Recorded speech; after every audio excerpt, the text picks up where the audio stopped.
The End of Eternity was written by Isaac Asimov, a well-known writer from America who enjoyed science and storytelling. He was born in Russia in 1920, moved to the US as a young child, and created many books about space, robots, and the future. This book was published in 1955 and is one of his strongest works. It focuses on time travel and people who manage it, not on spaceships or aliens. Asimov blends clever ideas with a clear story, encouraging readers to think about time and human decisions.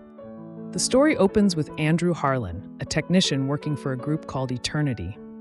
This group exists outside normal time in a special base and can visit any century.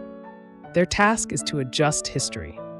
When something bad occurs, such as a war or a disease, they alter small details to prevent it. Harlan excels at this job. He reviews old documents, makes careful plans, and modifies reality, the everyday world, to protect people.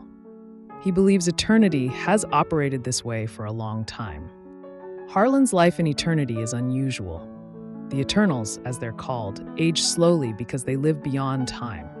They observe reality, where people experience life and death and make quiet fixes. History before the 27th century is chaotic, full of conflicts and disasters, but Eternity takes control from there onward. They can travel far into the future, up to the 70,000th century, but beyond that, humans disappear. Harlan notices this limit in the records. Cities empty out, and no one knows why. He follows the seniors, the leaders of Eternity, who rely on a large machine. This machine tracks how one change, like moving a cup, can prevent a disaster years later. Harlan trusts their orders and rarely questions them. Life in Eternity follows strict routines. Harlan wears a basic shirt, eats plain meals from a tray, and rests in a small room with plain walls. He spends hours at a desk, studying records of centuries to spot issues. He travels using a tool called the kettle, a metal box that moves him to different years when he presses a button. Once he visited the 95th century, a place with tall glass buildings, and moved a bucket to avoid a flood. He records every trip, and the seniors review his reports. The work is steady, but keeps him isolated. Everything shifts when Harlan meets Nose Lambent. She comes from the 482nd century, a time of fine clothing and gentle music, unlike Eternity's dull spaces. Harlan is sent to study her century, but he grows fond of her. Eternals aren't allowed to feel this way. He brings her to Eternity to stay close, hiding her in a room filled with boxes. She prepares food for him, and they speak in low voices. He worries a change might remove her. If her century adjusts, she could disappear. The seniors discover this and become upset. They insist she return, noting her time might shift.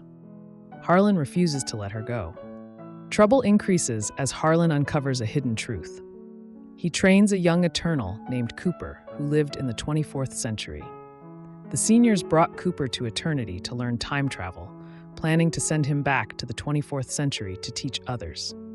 This would start Eternity, creating a cycle where the group makes itself over and over. Harlan borrows a small tool and travels far into the future, beyond the 100,000th century. He finds deserted cities with rusty machines and no people. He understands that Eternity's fixes block human progress. By removing all risks, they create a safe but dull world, stopping exploration of space. Nose shares a bigger secret. She isn't truly from the 482nd century, but from a much later time, sent to end Eternity. She explains that Eternals prevent challenges, like wars or accidents, that help humans improve. In her actual time, around the 575th century or beyond, people journey to stars and settle on other planets. Eternity's control halts this growth, keeping humans limited. She urges Harlan to break the cycle, even if it leads to uncertainty. He spent years ensuring safety, but her words make him doubt his purpose. Harlan struggles with this decision. He recalls Nose describing her home, where people travel in ships and see new worlds. Eternity offers calm years without danger, yet also without excitement. He holds the time tool, feeling uncertain. The seniors argue that control saves lives, but Nose believes difficulties build strength. He pictures a future where children never learn about space. He sits with Nose one night, her hand in his, weighing his options. the choice feels heavy, torn between habit and possibility. Eventually, Harlan makes up his mind. He takes Nose and Cooper to the 24th century, where Cooper is set to launch Eternity. Harlan could follow the plan, keeping time steady and secure. Instead, he looks at Nose, who trusts in a wider future, and acts. He prevents Cooper from leaving, breaking the cycle. Eternity collapses, the base vanishes, the seniors disappear, and the machine stops.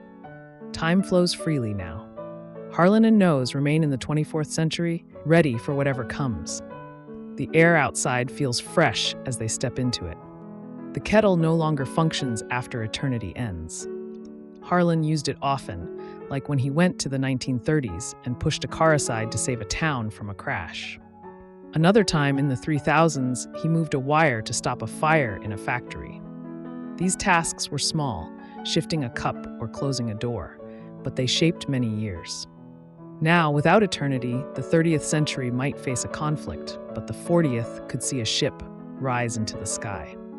Asimov presents a balance, calm routine or bold chances. In the 482nd century, where Nose stayed for her mission, Harlan enjoyed her food and rested on soft chairs. He liked the tall buildings and felt happy there. Ending Eternity trades that comfort for something unknown, but he accepts it. Asimov ties this to his other works. In 1955, he was writing books like Foundation, where humans spread across space. Ending Eternity allows that future to happen. Nose's Real Time, near the 575th century, features metal ships flying through space and homes built on moons with glass roofs. People trade goods with unusual beings, details Asimov planned elsewhere. Harlan's decision connects to those stories, opening the way for adventure. Readers see this book as a starting point. One choice changes time's path. It shows real effects. Harlan adjusts a car one day, then ends a system the next. Without Eternity, the 24th century might bring a new invention, like a rocket, or a tough event like a storm, but people decide for themselves now.